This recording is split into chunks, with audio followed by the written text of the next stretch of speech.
Okay guys, so welcome back na naman guys sa ating YouTube channel guys. So ngayon nga pala guys, mamimingwit tayo ng hito sa ilog. Subukan natin yung fishing rod ni brother Bunny. Tapos syempre ang ating nag-isa chupapi nandiyan na naman. Welcome aboard. So actually right now, correction na, pang dagat. Ngayon subukan lang namin sa ilog. Try lang. Sa kanyang lure na pang dagat, susubukan din namin sa hito kung kakagat sila. Yun. Kasi nga si Chupapi nag-uukay ng mga earthworms.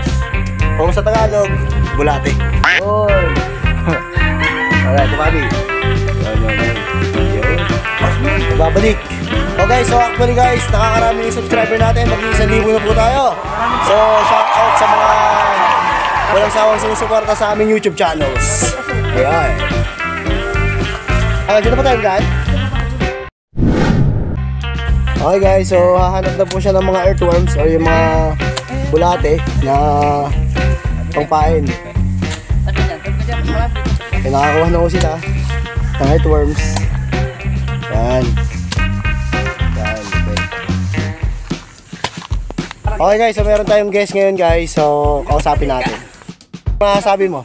Wala, tamang trip lang mahuli ng isda. Yun. Wala namang magandang gawin habang tag-ulan. Yun. Pampulutan. Nakakailang boting gin ka ba pare? Mga 3-4. Yeah. Sapat na yung pag nakahuli ng 3 hito, sapat na pampulutan. Yun. So, ayon sa ating na-interview na residente ng Barangay Guyam, nakaka-4 na 4 daw siya pagka halimbawa nakahuli kami ng hito. Kasi mas marami dito. So ngayon, ayan, busy po si Explorero Bunny, magkukay ng mga pang-pingwit namin, pampain, yung baga.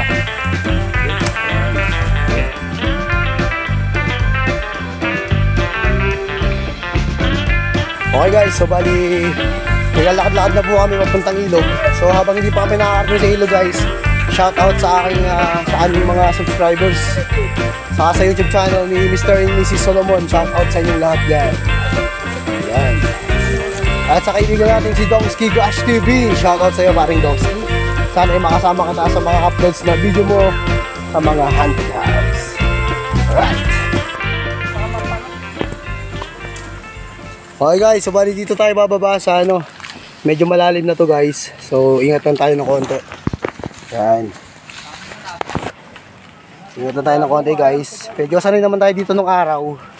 Pero ngayon, ewan ko lang kasi tagal-tagal akong doon bumababa sa ilog eh.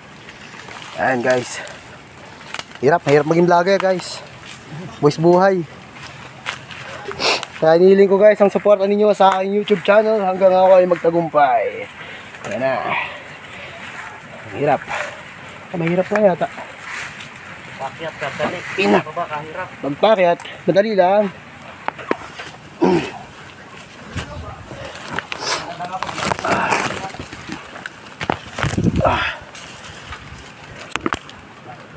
Sino nagawa ang daan dito? Ha? Sino gumawa ang daan? Kayo na lang? Matagal na? Nice, nice. Namimingwit din. Okay. Nice, nice. So guys, nadulas na po yung isang kasama namin.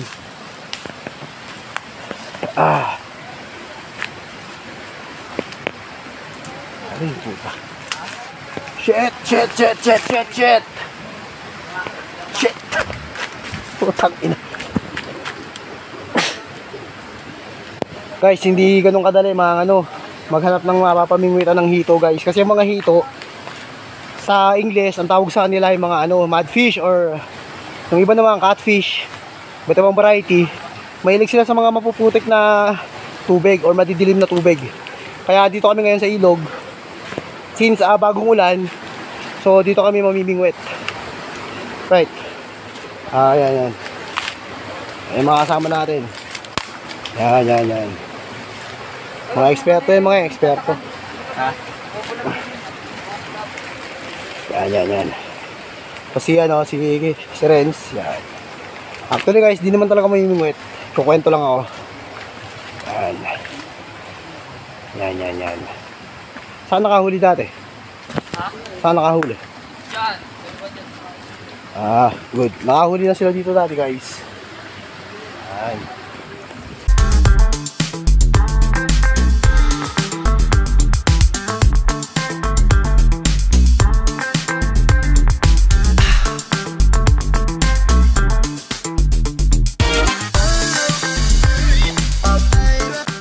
Okay guys, so bali shoutout na rin guys kay ALA Montero. Ito yung kanyang YouTube channel, paki-click and subscribe na rin po at lagi niyo pong susuportahan din sa kanyang YouTube channel.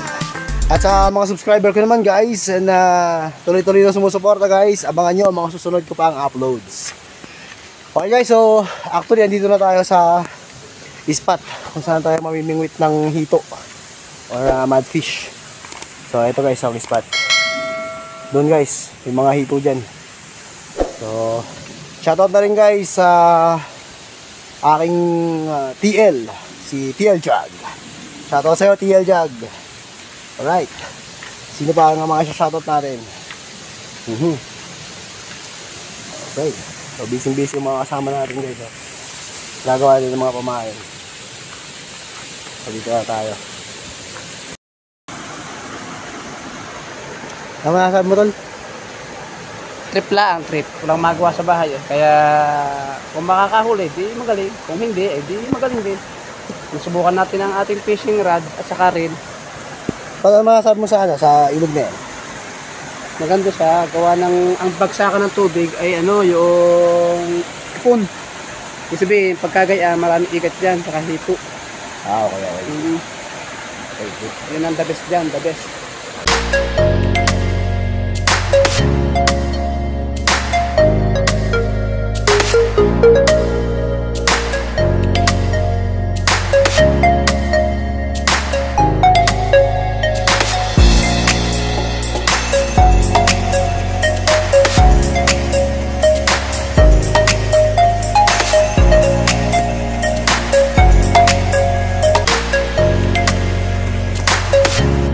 Okay, so bali, susubukan muna natin guys kung gagana yung lure.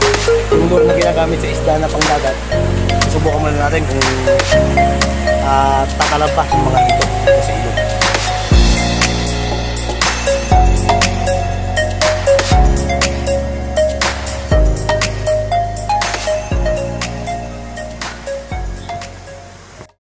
Okay guys, so nakikita nyo naman yung yung nature dito guys. So bali talagang parang ano natin, kasama talaga natin yung kalikasan. Tingnan na naman guys. Ha?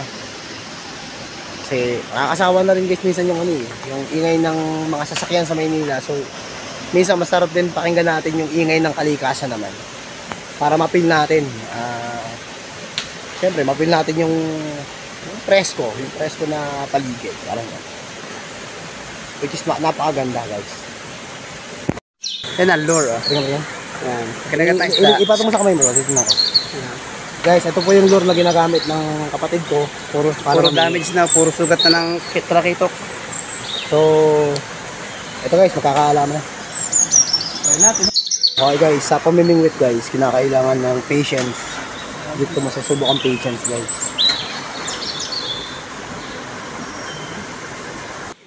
Okay guys, so bali sa pagsusubok namin, yung lure, hindi ko makakagat yung hito sa lure. Dahil hindi siya nakaamoy ng isda parang ganun. So, magpapain tayo, gagamit tayo ng earthworm. Kailangan ng hito ng malansa. Ano? Kailangan ng hito ng malansa. Kalansan. Para maamoy talaga. Yes. Masasabi mo doon? Tsaga lang. Saka lang patience, no? Patient. Para makahuli tayo ng matinding hito. Alam ko ikaw si Gon sa Hunter x Hunter. Lapit.